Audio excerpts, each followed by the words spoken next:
Hello, Steve. Hello, everybody. So, great financial numbers you saw. Low inflation, very low inflation. Prices are down, way down.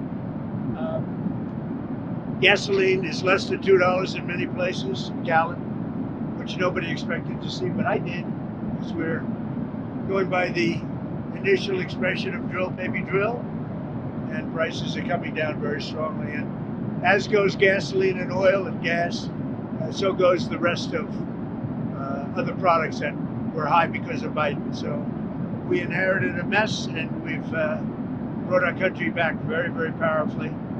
Crime numbers are way down, despite the fact that they let in 25 million people, many of whom should not have been allowed into our country with their open border policy. But it's the country's doing very well. Any questions? What are you expecting from these Iran talks in Geneva tomorrow? So I'll be involved in those talks indirectly, and they'll be very important. We'll see what can happen. It's been typically Iran's a very tough negotiator. They're good negotiators, or bad negotiators. I would say they're bad negotiators, because we could have had a deal instead of sending the B-2s in to knock out their nuclear potential, and we had to send the B-2s. I hope they're going to be more reasonable. They want to make a deal. I've been told that a deal is next to impossible. No, I think they want to make a deal.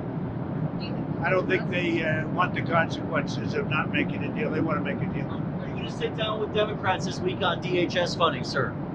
I will, but we have to protect our law enforcement. They've done a great job. I just got finished saying that we have the best crime numbers we've had in many years, and on murders, 125 years. And that's despite a lot of people that shouldn't have been let into our country coming into our country, criminals, many, many criminals. But we've taken out tens of thousands of people, brought them back to their countries.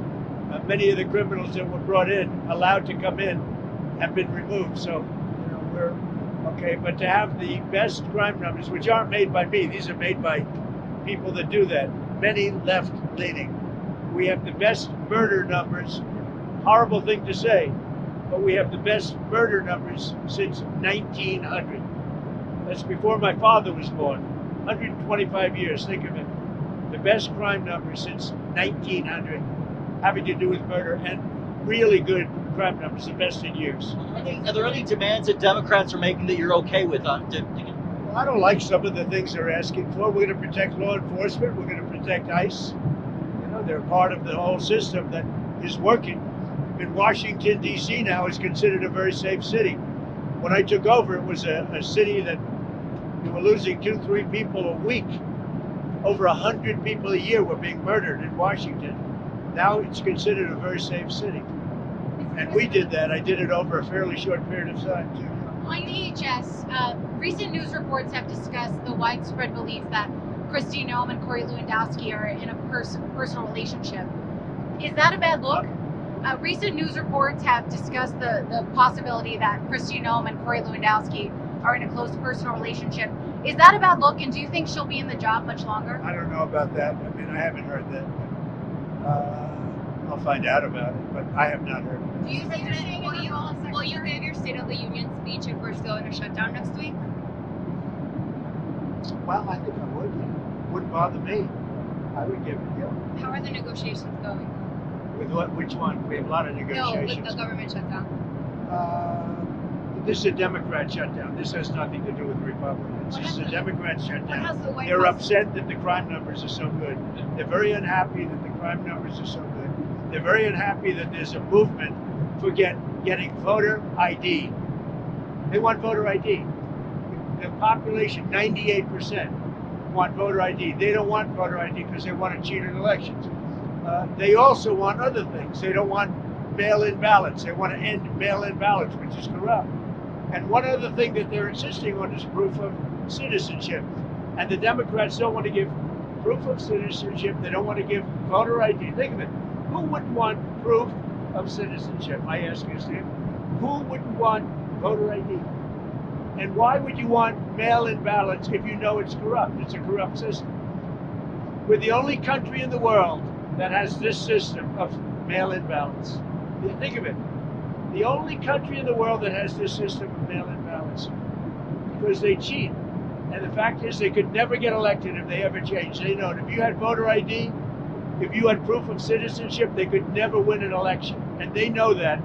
And they're fighting to the hilt. And I put this down with men playing in women's sports. I put it down with transgender for everybody. I put it down with their horrible open border policy as being ridiculous. They don't want voter ID. No voter ID. And I put that down in the same category with men playing in women's sports. I'm going to add a fourth category. They don't want voter ID. Go ahead. So Hillary Clinton said in an interview today that she and her husband are getting pulled into the Epstein matter to divert attention from you and that your administration has something to hide. What's your response to that? I have nothing to hide. I've been exonerated. I have nothing to do with Jeffrey Epstein. They went in hoping that they'd find it and found just the opposite. I've been totally exonerated. In fact, Jeffrey Epstein was fighting that I don't get elected with some author, a sleazebag, by the way. And I've been totally exonerated. No, they're getting pulled in, and that's their problem. I don't know, they're going to have to see what happens. But I watched her in Munich, and she seriously has Trump derangement syndrome. Do you think that she should publicly testify? You know, I've been totally exonerated on Epstein, and it's really interesting because they've been pulled in. Think of it. They've been pulled in. Clinton and many other Democrats have been pulled in, yeah. The USS Gerald Ford, which is sprinting from the Caribbean to the Middle East, is about to hit its 8-month deployment mark. Usually they're deployed for about 6 months or so. Is there any concern that U.S. carriers are being stretched too thin? I'll answer the question later. You're warning Cuba to make a deal. What does that deal look like? What do you want them to Make a do? deal. Cuba is right now a failed nation, and they don't even have jet fuel to get for airplanes to take off. They're clogging up their runway. We're talking to Cuba right now. I have Marco Rubio talking to Cuba right now, and they should absolutely make a deal because it's really a humanitarian threat. And we have a lot of great Cuban Americans, and they're going to be very happy when they're going to be able to go back and say hello to their relatives and do things that they should have been allowed to do for a long time. I'm very interested in the people that are here that were treated so badly by Castro and the Cuban authorities. They have been treated horribly. So we'll see how it all turns out. But Cuba and us, we are talking. In the meantime, there's an embargo. There's no oil, there's no money, there's no anything. If a deal isn't made, would you consider an operation like the one in Venezuela? I don't want to answer that. Why would I answer that? If I was, it wouldn't be a very tough operation, as you can figure. But I don't think that'll be necessary. Mr. President, Marco Rubio received really positive reviews in Munich. Is These there are very good reviews. is there a scenario in which you would support him at the top of the ticket in 28? Something I don't have to worry about now. I've got 3 years to go. So it's something I don't have to worry. JD's fantastic and Marco's, they're both fantastic. I think Marco did a great job in Munich. President Xi, in your talk with him recently, warned about sending more weapons to Taiwan. What was your response to him? Are you going to send more weapons to Taiwan? I have a response. I'm talking to him about it. We had a good conversation, and we'll make a determination pretty soon. Tell us about your trip We have a very good relationship with President Xi. Tell us In about. fact, I'll be going, I guess, in April. I'm sorry. Tell us about your trip to Rome, Georgia on Thursday. Your trip to Marjorie Taylor Greene's old district. Well, we have a lot of people that want to take Marjorie Taylor Greene's place, and many, many candidates, and I have to choose one. And they say whoever I endorse is going to win, but we have a lot of good candidates who want to take her place. So your Board of Peace meets for the first time this week. You said it could be the most consequential international organization ever. That's a high bar. What do you want for this first meeting? Well, I think it can be. We're going to have all world leaders. They're putting up tremendous amounts of money, and I think it's going to go far beyond Gaza. I think it'll be peace all over the world. And we're working in conjunction with the United Nations. Look, the United Nations is there. They haven't lived up to potential.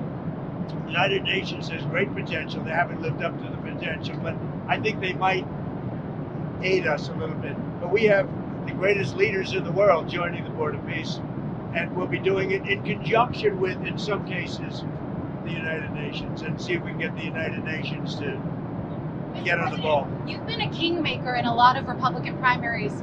A lot of people, Including foreign nations.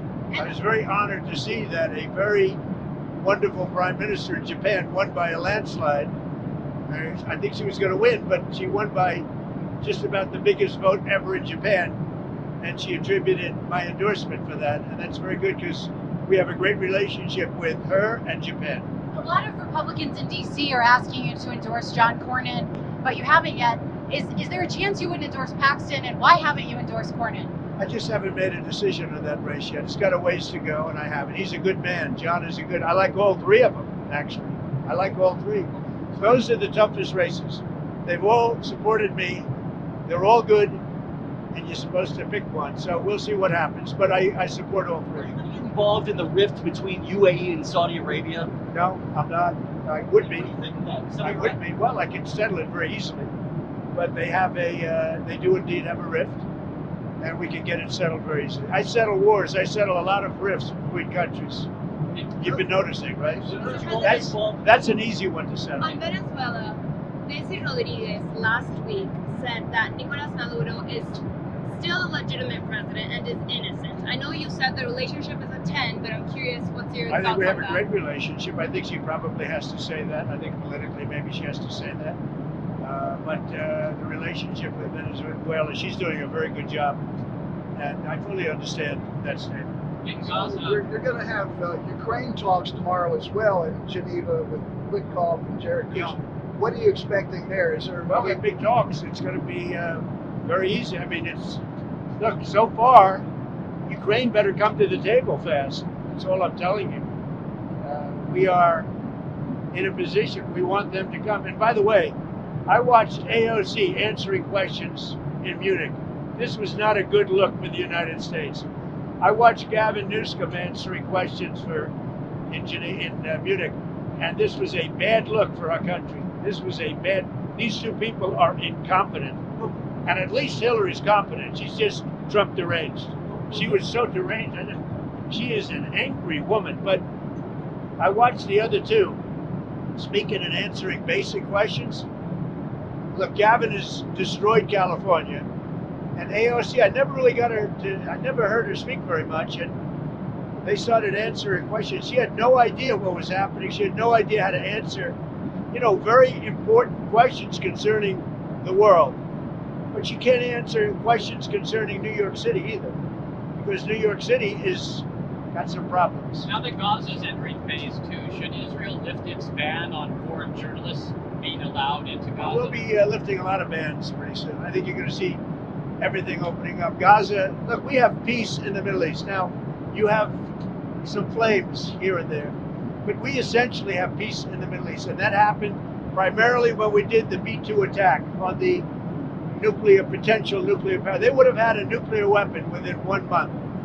If that happened, it would have been a whole different deal. Okay, thank you very much, everybody. So the $5 billion that you announced yesterday for the Board of Peace, is that a down payment, or are you expecting more? We want to help people. That's peanuts compared to the kind of money that has been spent in the Middle East by Bush, by Obama, by all of these people, by Biden. I mean, the money he spent. But the money he spent, that's such a small amount of money by comparison. But we want to make it successful. I think it has the chance to be the most consequential board ever assembled of any kind. How was Paul for Ron DeSantis? Great. We had a great time. And Ron and a couple of other people, two great coaches, as you know. The two greatest coaches, I would say, certainly in college football. And we had a good time playing golf. Thank you very much. I didn't get to play today because I'm working on other things, very important things, much more important than golf. Thank you very much. Melania for Valentine's, Mr. President? She's on the plane. Melania's on the plane. We have a movie star on the plane. Did you have any Valentine's Day plans with her? Did I what? Did you do anything for Valentine's with her? Did you give her flowers? I better not tell you that. Goodbye, everybody. That's the toughest question.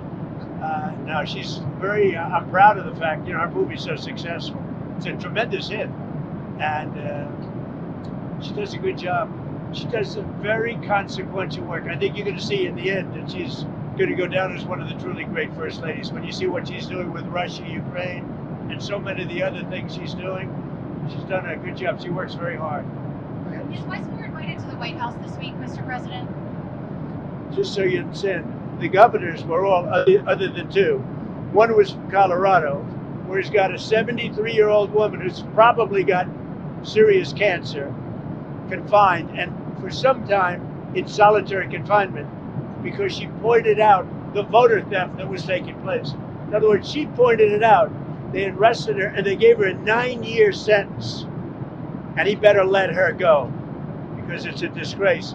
And the other guy's just a bad governor. He's not doing a good job. Wes Moore, he's doing a terrible job. And you can see that. Well, I didn't invite those two. If the rest of them don't want to show up, that's okay. I hear they're coming, a lot of them. The White House is a great place to be.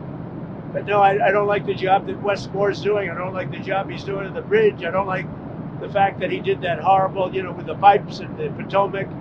And he's not doing the job. They got to do it, and I'm gonna have to get the federal government involved in getting it fixed because he can't fix anything. Thank you very much.